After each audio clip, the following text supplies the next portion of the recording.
Hello दोस्तों, नमस्कार। मैं आनंद कुमार यादव आपके YouTube चैनल सक्सेसफुल 2.0 पर आपका स्वागत करता हूं।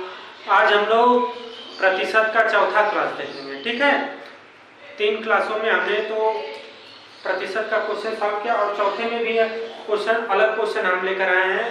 उसको आप देखिए दिया है एक व्यक्ति की आय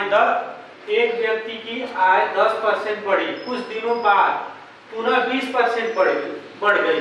इस प्रकार व्यक्ति की आय में कुल कितने प्रतिशत की वृद्धि हुई। देखिए दिया है कि एक व्यक्ति की आय 10% बढ़ी, कुछ दिनों बाद पुनः 20% बढ़ गई। इस प्रकार व्यक्ति की आय में कुल कितने प्रतिशत की वृद्धि हुई। ठीक है, तो पहले हम लोग मानते हैं कि माना व्यक्ति की आय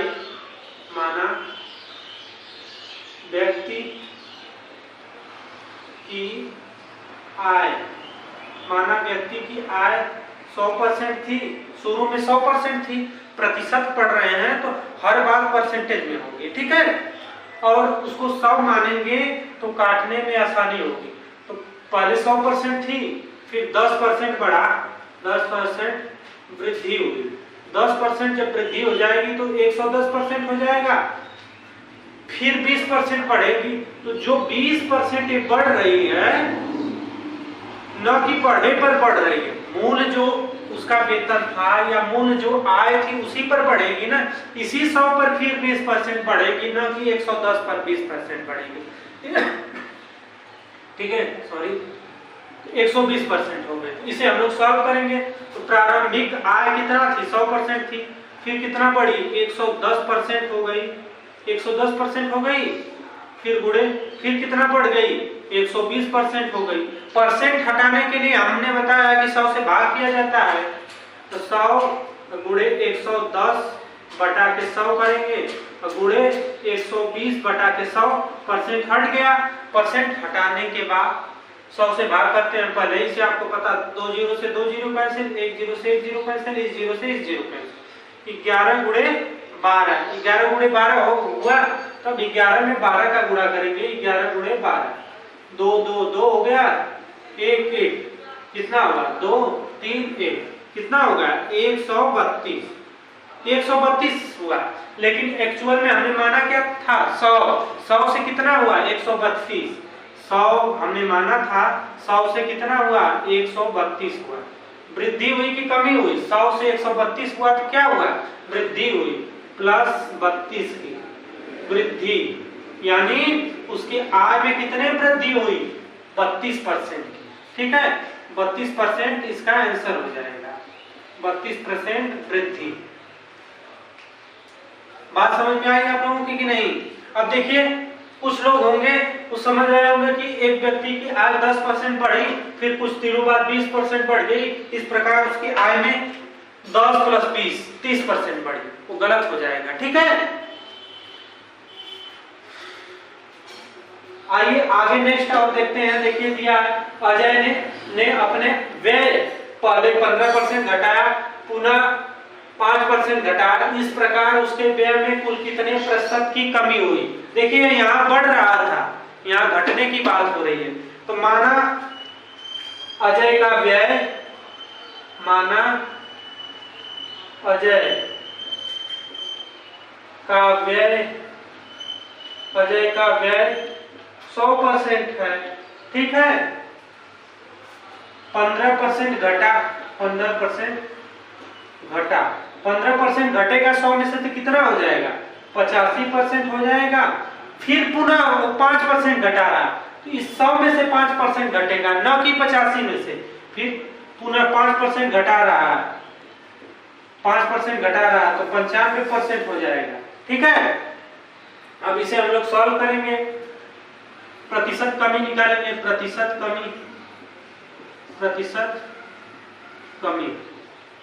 कमी हो जाएगी 100 गुणे, पहले कितना घटा है, 85% गुणे, फिर कितना घटा है, 95%। परसेंट हटाने पर 100 से भाग किया जाता है, बराबर 100 गुणे 85 बटा के 100 गुणे 95 बटा के 100, यही होगा ना।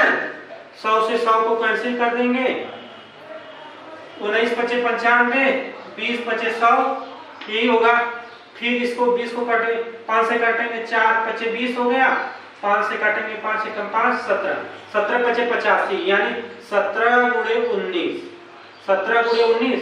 अब 17 में 19 का गुणा करेंगे, 19 गुणे 17, 7 9 63 को 3 हासिल 6, 7 एकम 7, 7 6 13, 19 हो जाएगा। एक 9 9, एक एकम 1, 3 हो गया।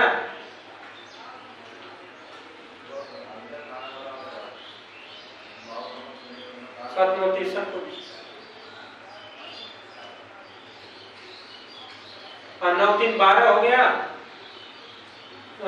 2 1 3, 323 कितना हो गया? ये बटे 4 है तो 323 बटे के 4, 323 में 4 से भाग करेंगे, 323 में 4 से भाग करेंगे तो 4 बटे 32 कट गया। भाग नहीं जा रही है तो 0 बढ़ेगा, 3 उतरेगा, फिर भाग नहीं जा रही तो दशमलव जाएगा, फिर 0 उतरेगा। 4 पचे 4 छके 24, 4 सत्ते 28, 4 सत्ते 28, 28 हो गया। 2 बचा, दशमलव बढ़ा, 0 बढ़ा देंगे, 4 पचे 20, कितना हो गया? 80.75%। लेकिन हमने प्रारंभ में माना कितना था? 100 माना था, लेकिन आया कितना? 80.75। 100 हमने माना था, आया कितना? 80.75, यही आया ना 80.75। तो 100 में से 80.75 को घटा देंगे, 80.75 को घटाएंगे तो यहाँ 0 हो जाएगा, तो यहाँ एक 5 बचेगा, यहाँ 9 में से 7 जाएगा, 2 बचेगा, यहाँ 9 हो जाएगा, यहाँ 9 में से 1 जाएगा। तो कितना बढ़ा, कितना कमी हुई? 19.25% की कमी। कितनी हुई? 19.25। इसका आंसर क्या हो जाएगा? 19.25% कमी। ठीक है, इसका आंसर क्या हो जाएगा? 19.25% की कमी, यही इसका आंसर हो जाएगा। ठीक है, नेक्स्ट क्वेश्चन पर देखते हैं। देखिए दिया, एक व्यक्ति की मजदूरी पहले 20% बढ़ाई गई, परंतु कुछ ही दिनों बाद मजदूरी 10% घटा दी गई। इस प्रकार उसकी मजदूरी में कितने परसेंट का परिवर्तन हुआ? क्या पूछ रहा है कि एक व्यक्ति है, उसकी मजदूरी पहले 20% बढ़ गई, फिर कुछ दिनों बाद उसकी मजदूरी 10% घटा दी गई। तो अब बताइए कि उसकी मजदूरी में क्या परिवर्तन हुआ, टोटल क्या परिवर्तन हुआ, यही पूछ रहा है। तो हम जानते हैं कि मान सकते हैं कि माना मजदूरी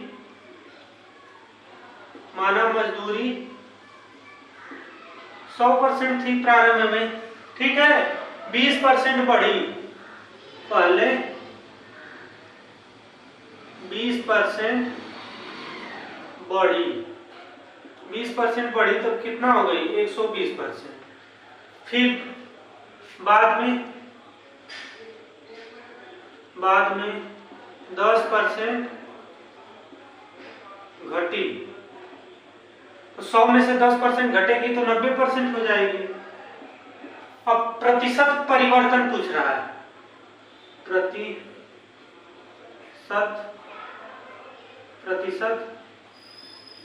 परिवर्तन। प्रतिशत परिवर्तन क्या हो जाएगी? पहले 100 थी, फिर क्या हो गई?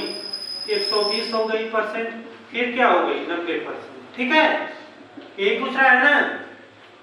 तो 100 गुणे 120 बटा के 100 करेंगे, परसेंटेज हटाने के लिए 90 बटा के 100 करेंगे, 2 जीरो से 2 जीरो कैंसिल, ये 2 जीरो से ये दोनों जीरो कैंसिल, 12 गुणे 9,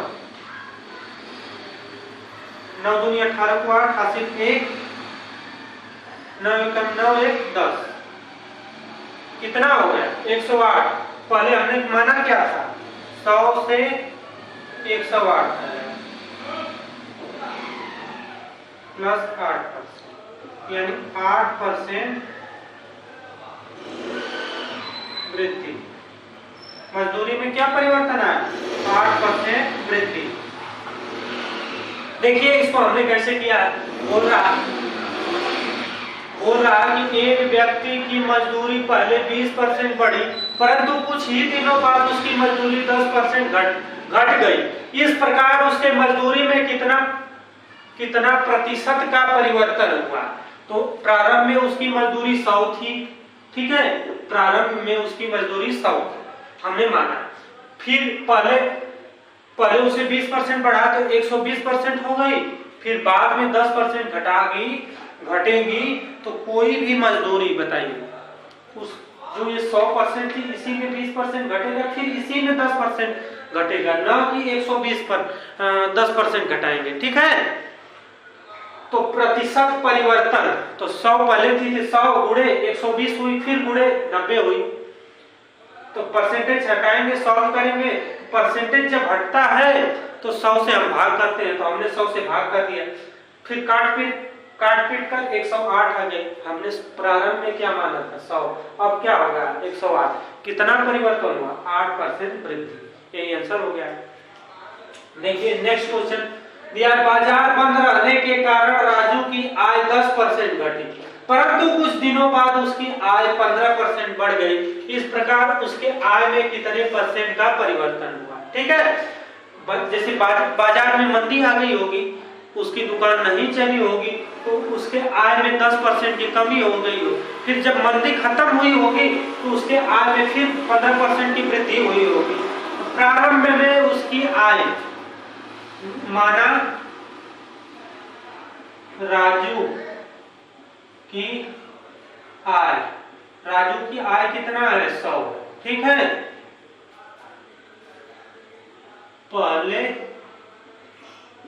10% घटी, 10% घटी तो कितना हो गया 90 हो गई, 90%। बाद में 10% बढ़ी, बाद में क्या बोला, बाद में 15% बढ़ी, बाद में 15% बढ़ी तो कितना हो गया 115% हो गई, 115% हो गई। अब इसे हम लोग सॉल्व करेंगे। प्रतिशत परिवर्तन,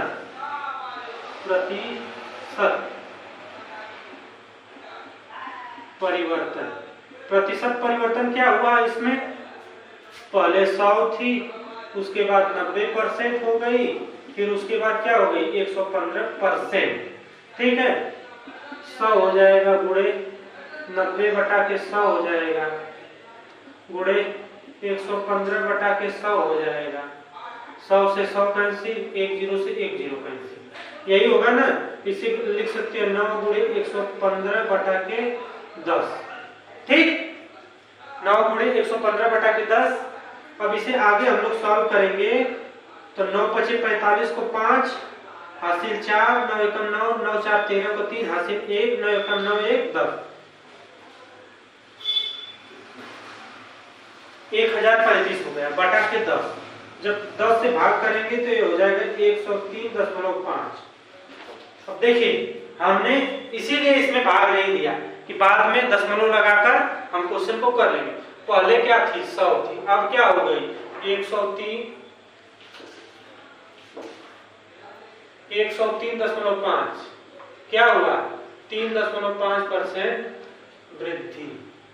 तो इसका आंसर क्या हो जाएगा 3.5% वृद्धि, ठीक है, यही इसका आंसर हो जाएगा। बात समझ में आई कि नहीं। और आगे हम लोग क्वेश्चन को देखते हैं। नेक्स्ट क्वेश्चन पर देखते हैं। देखिए क्वेश्चन क्या दिया है, एक कारखाने के उत्पाद में पहले 25% की वृद्धि हुई, परंतु कुछ दिनों बाद उत्पाद 15% कम हो गया। इस प्रकार कारखाने के उत्पाद में कितने परसेंट की कमी या वृद्धि हुई। मतलब कारखाना कोई है, उसमें 25% उत्पाद में वृद्धि हो गई, लेकिन कुछ दिनों बाद उसके उत्पाद में 15% कमी हुई। तो पूछ रहा है कि उस कारखाने में उत्पाद में परसेंट वृद्धि हुई या कमी हुई, ठीक है। तो माना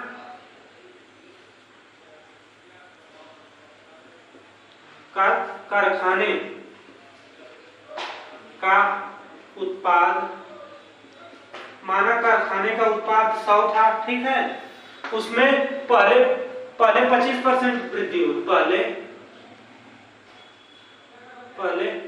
25% वृद्धि, 25% वृद्धि हो गई तो कितना हो गया 125%। बाद में 15% कमी, बाद में 15% कमी, बाद में 15% कमी तो 85%। ठीक है, तो प्रतिशत परिवर्तन, प्रतिशत परिवर्तन, प्रतिशत परिवर्तन क्या हो जाएगा, पहले 100 था फिर 125% हो गया तो गुणे 85% हो गया। 100 गुणे 125 बटा के 100 गुणे 85 बटा के 100, 2 जीरो से 2 जीरो कैंसिल, 25 25 125, 25 चौके 100, ये हो जाएगा 85 गुणे 5 बटा के 4, यही होगा ना, 5 पचे 25, 5 बटे 40, 2 42 बटा के 4, 425 बटा के 4, 4 एकम 4 कैंसिल हो गया, 2 उतरा, 2 उतरा, भाग नहीं जा रही है, 5 4 छके 24, यही होगा ना, 4 छके 24, 1 बचा, दशमलव पड़ेगा, 0 उतरा, 4 दूनी 8, 4 पचे 20, कितना हो गया 106.25। ठीक है, 106.25 हो गया, लेकिन परिवर्तन क्या हुआ, पहले 100 था अब कितना हो गया 106.25। ठीक है, कितना परिवर्तन हुआ है 6.25, 6.25% वृद्धि।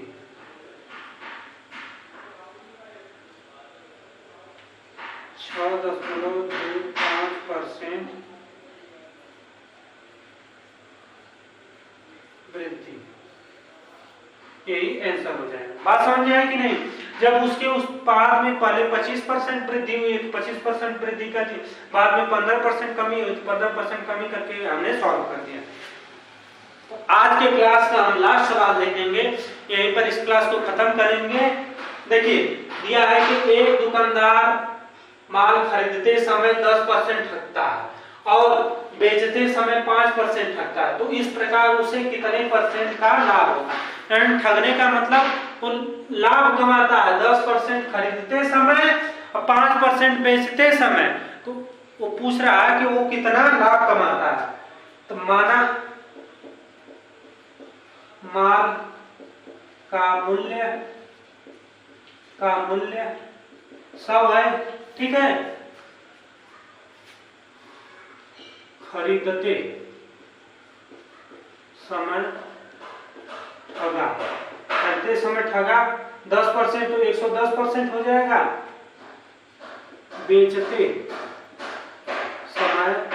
बेचते समय ठगा बराबर हो जाएगा 105%। तो प्रतिशत लाभ बताइए, तो प्रतिशत लाभ हो जाएगा,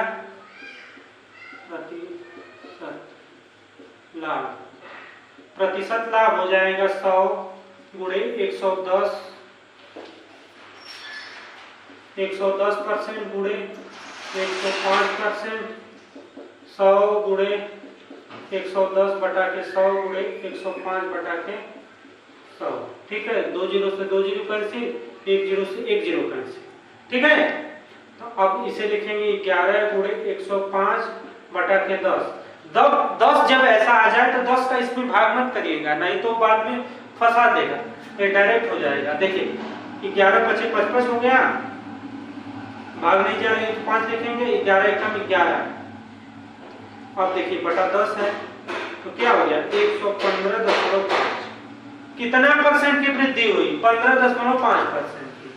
पहले क्या था 100 था, अब क्या हो गया 115.5। ठीक है, 15.5% वृद्धि।